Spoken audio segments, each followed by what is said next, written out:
Hi, this is Joni, holistic health teacher, coach, and consultant. Today we're going to talk about how to develop emotional intelligence. My intention here is to bring you digestible snippets of holistic health habits to improve your health and well-being. We need your clear mind, healthy body, open heart, and bright eyes now more than ever. Relationships are incredibly complex because we're all so different, yes? And we really want to become better, more self-regulated and integrated beings so that life becomes a lot more fun, yes? First off, everyone has emotional intelligence. Sometimes people that come off as short or cold just don't understand their own emotions. Therefore, it's quite hard for them to understand someone else's. We also all have different emotional waves. Someone might seem too fiery or too much, which at times can be understandable.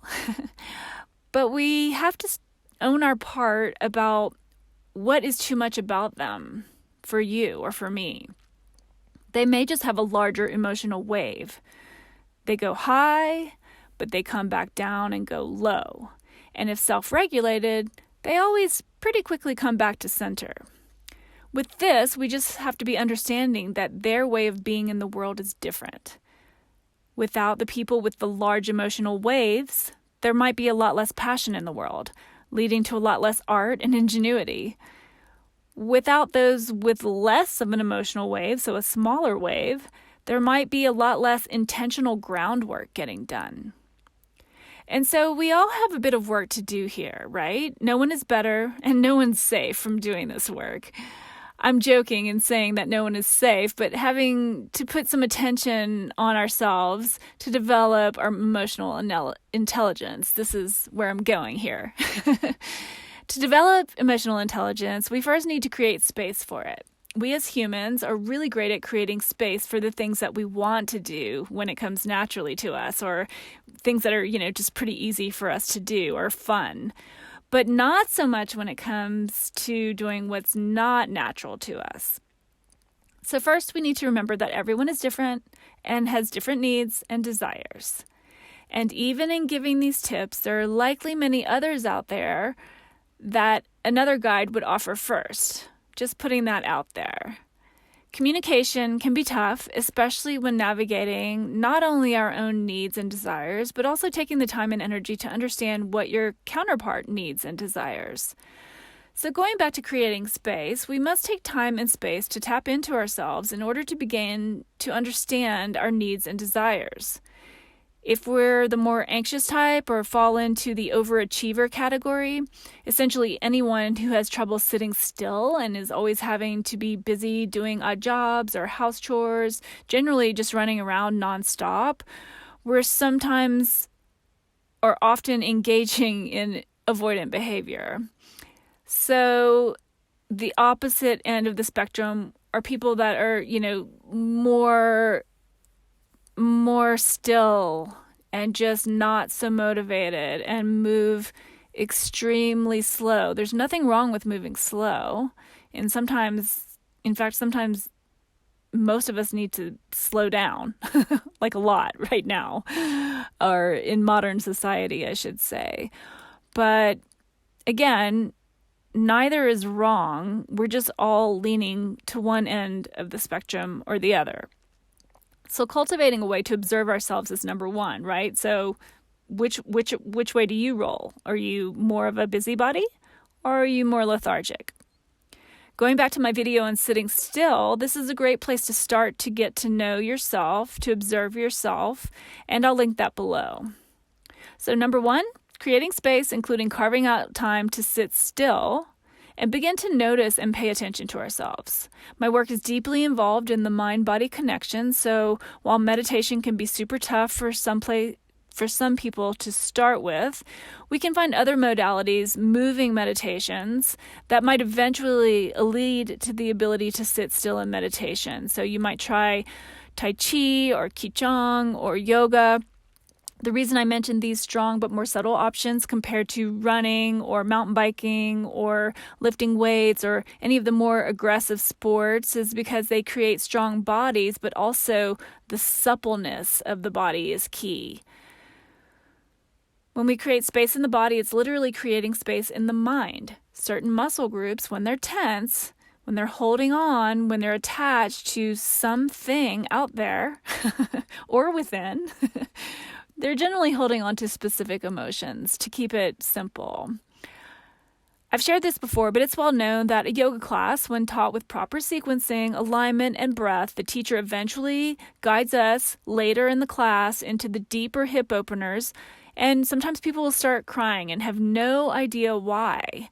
This has happened to me many times, and it's happened to all of my friends. So call it pseudoscience, but this is what's going on. This is a release of old stuff that's just caught up in the body. Old emotions, old traumas, old wounds. Someone broke up with you unexpectedly. It can be small, it can be large, it can run the gamut. They all register in different ways in different people, right? So keeping this languaging simple here, emotions that have been unknowingly held on to for years is what we're getting at. So that might resonate for you.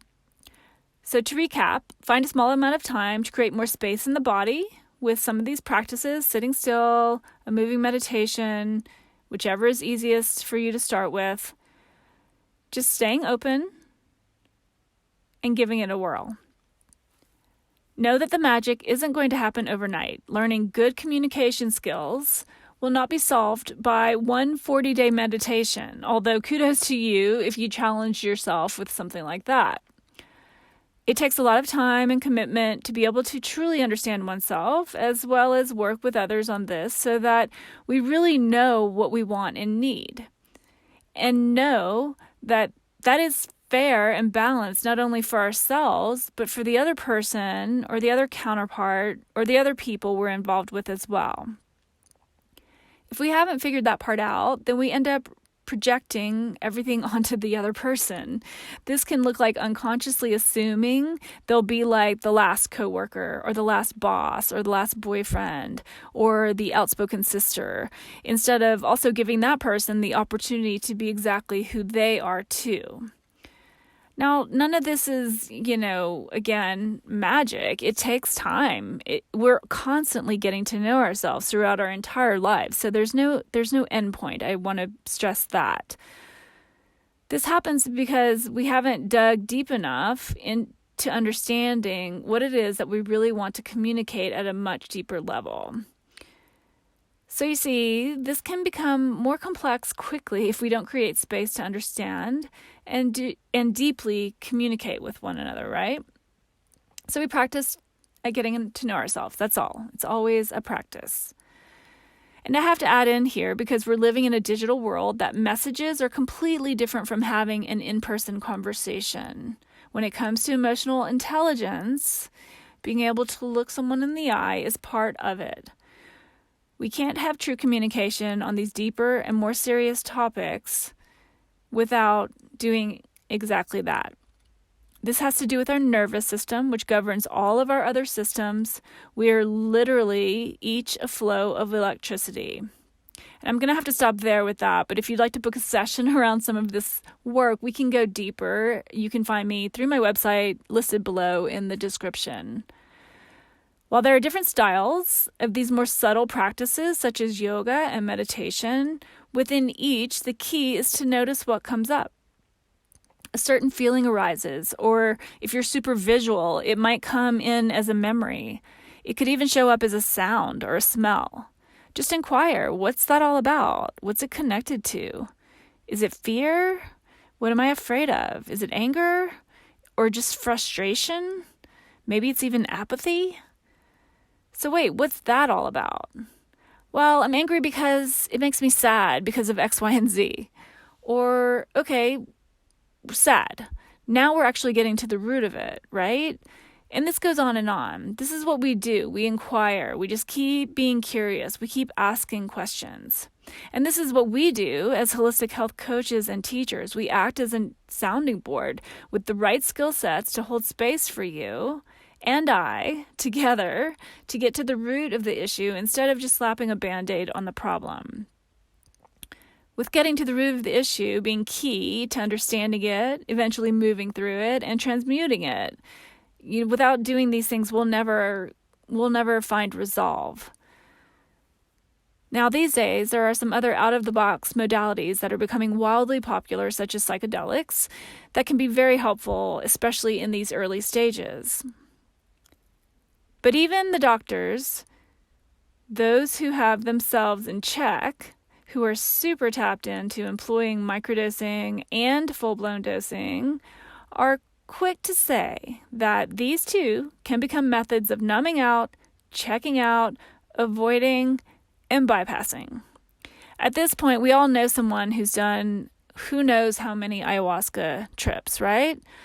So, again, just noticing where we are with these things, just like any of the other ways we numb out and check out with food, with social media, TV, you know the drill at this point if you're listening to this. So still, if you're still listening, it can become bypassing too. So I just want to put that out there. But I hope in total this better explains why it's key to create space to begin with to cultivate emotional intelligence. Couple more things.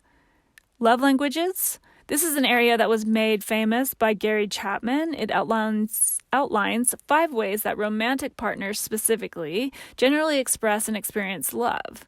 So when it comes to emotional intelligence, obviously we have all kinds of love. There's love with our family members. There's love with our friends. There's love with our pets. I'll be the first to admit I probably need to put more attention on these love languages, but we're all learning as we go, right? So quickly, number 1, services, such as a ride to the airport. This might be super important to one party. It might be super important to both parties. Number 2, gifts. Some people receive feelings of love by being gifted. This could be something small, like a single flower, or it could be something quite large. Number 3, words of affirmation. So just hearing that they're loved and desired. So this person is receiving, audio confirmation and really likes hearing these things.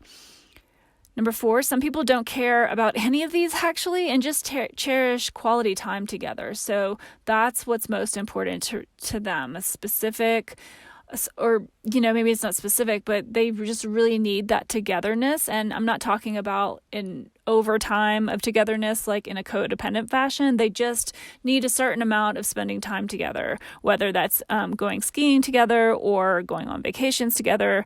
It's going to be different for everyone. And then number 5, physical touch. So this can be really grounding for some people, but we have to remember that if we need that, the other person might need that too. So this is just an example, but we can't expect to receive without noticing or knowing that this might be rather important to be giving to our person as well. So again, it comes down to that communication, right? We have to meet, talk, look each other in the eye, spend time together to figure these things out. And then finally, again, going back to just finding a neutral sounding board. So the people I personally consult with have mostly been older and wiser than I. And because, all the book smart in the world doesn't make up for experience and wisdom. I might get some kickback on that. I've learned plenty of things from younger people. Believe me, I have a lot of much younger friends, especially living in a small town. But there's something about the extra experience, the more time lived on this earth, especially in the form of someone who has done so much of this self-work themselves. There's just something about that that's important to me and that makes sense to me. These are just the people I've learned from. The second part of having this neutral sounding board is that you have a safe and grounding space to return to. So having a neutral sounding board, as well as having a community of people who are also working on becoming more embodied, self-regulated, and integrated humans is also important. This means they'll not only hold you up, but they'll also challenge you. It can be confronting when we make these changes, but having these 2 things in place can really hold you up, given it's so easy to drop back into our old ways. One more note, the masculine, we all have the masculine within us, by the way, is really suffering in many ways right now. One reason is because of severe lack of emotionally grounded fathers, and sometimes mothers too, that were there for us to learn from and to model to us what this looks like. I happen to be Gen X, and I think it's pretty prominent in my generation. I see it less in other generations below me, but given the clients, this is just what I've personally observed. Rebuilding this is so tough for men, or masculines in particular, who've been only shown how to keep a stiff upper lip and not show emotion and stuff it all down instead of letting their emotions flow through in a healthy way. So I'll leave it right there for now. That's kind of a lot for some, but I hope the 3 helpful hints do serve you. There's another video popping up right about now that goes a tiny bit further into creating space in the body. If you like this type of content, please give it a thumbs up, share it so that more people can find ways to feel better and live better today. As always, you can book with me via my website linked below. I'm also now on Library TV, that's lbry.tv, and would love for you to join me over there where we can move into further freedom, speak more freely, connect, and grow together in a few more ways than here. Please check it out. Otherwise, thank you for being here and be well.